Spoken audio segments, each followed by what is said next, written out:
Hey, what's happening? It's Coach V, and yeah, I'm here with the a day in fasting in review. Today it's day 7 of 8. Yes, we've reached nearly reaching the summit, but 7 days are a huge accomplishment from my perspective.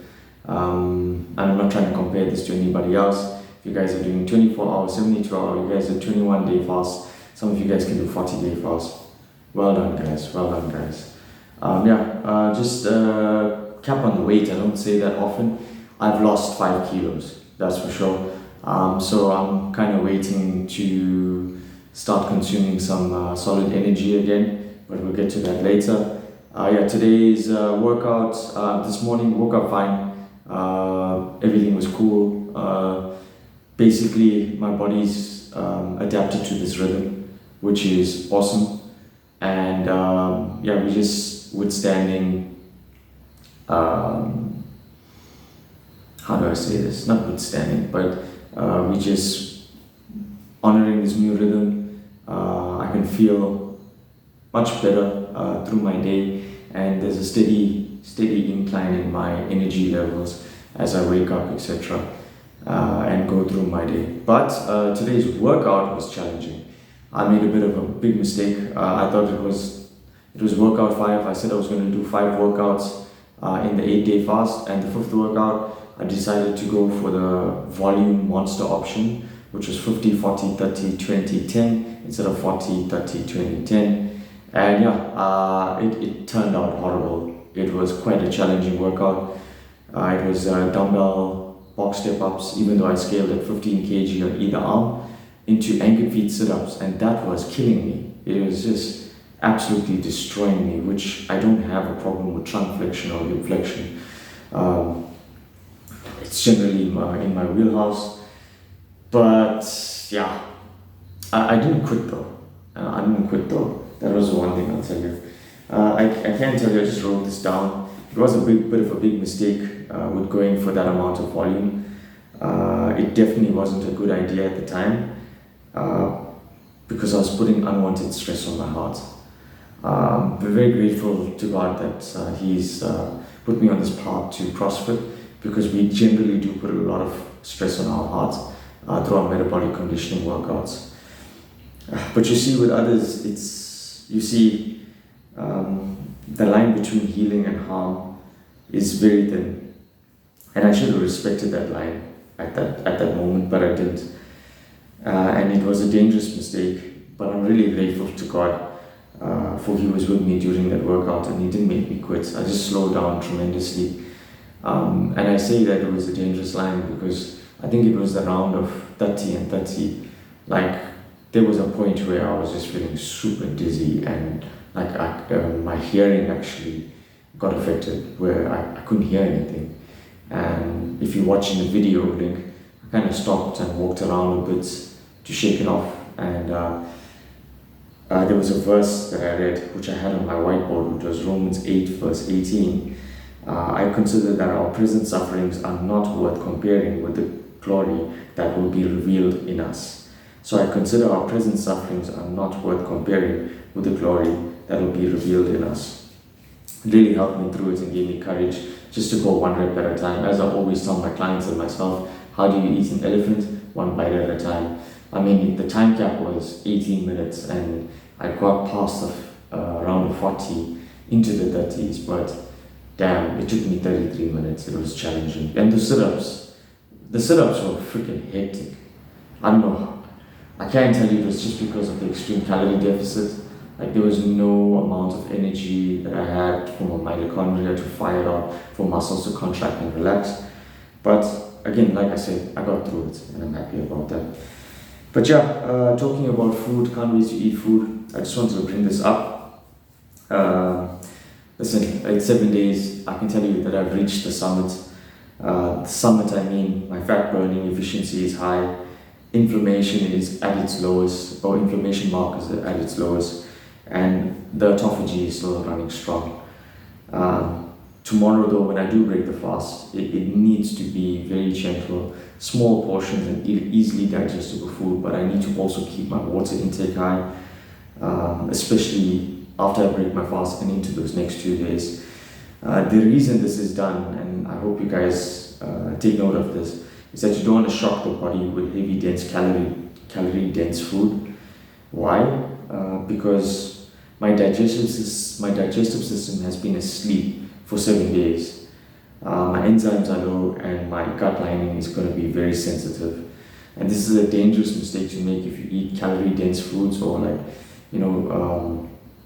large quantities of foods are unprocessed, highly processed foods, is because your insulin levels spike, your electrolytes rush into your cells, and it can cause damage to your organs. So remember this. The reason why I'm saying this is we're trying to restart our body as it transitions into this new phase of growth. So you really want to be gentle, eat softer foods, and start building yourself back, like getting that engine running again, warming it up, etc. And by that time you're going to be developing, because you're enlightened, etc. You're going to be aware of what you should be eating. You're going to have willpower not to eat that extra helping, or getting that, or rushing to get in a feed when you have a busy day. When you realize that, hey, I can withstand this. I've done this for 7 days in a row, and it's not a train smash if I do miss a meal.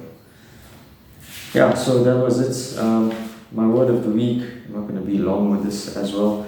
I read today, which is my spiritual bread, which strengthens my spiritual man, the Bible, as always, one of the greatest books ever. Jesus is Lord over them all. It's Mark 4:35-41. As evening came, Jesus said to his disciples, "Let's cross to the other side of the lake." But soon a fierce storm came up. High waves were breaking into the boat, and it began filling with water. Jesus was sleeping at the back of the boat with his head on a cushion. The disciples woke him up, shouting, "Teacher, don't you care that we are going to drown?" When Jesus woke up, he rebuked the wind and said to the waves, "Silence, be still." Suddenly the wind stopped, and there was a great calm. Then he asked, "Why are you afraid? Do you still have no faith?" The disciples were absolutely terrified. "Who is this man?" they asked each other. "Even the wind and waves obey him." So the reason why this stuck out for me, I've seen this before, and I'm sure you guys have heard this verse before from Mark 4:35-41. But I was just taken back by the disciples. I mean, they witnessed Jesus. They've been with Jesus for a short time now, and they've seen him cast out the demons in Capernaum, heal Simon's mother-in-law, and heal a man of leprosy in Galilee. They've also seen him teaching in synagogues where people were amazed. But when they are facing trouble or facing a storm, they still panicked and were in fear, even though Jesus was right there, and that guy was just lying down sleeping. He never fazed him. The reason why I'm saying this is because there's moments where I panic and have fear when I'm going through storms or seasons of despair or in wilderness seasons. And I do ask God, do you not care about what's going on? But I've learned through this many seasons of walking with him and trusting in his unfailing love and being in the house of God the best I can,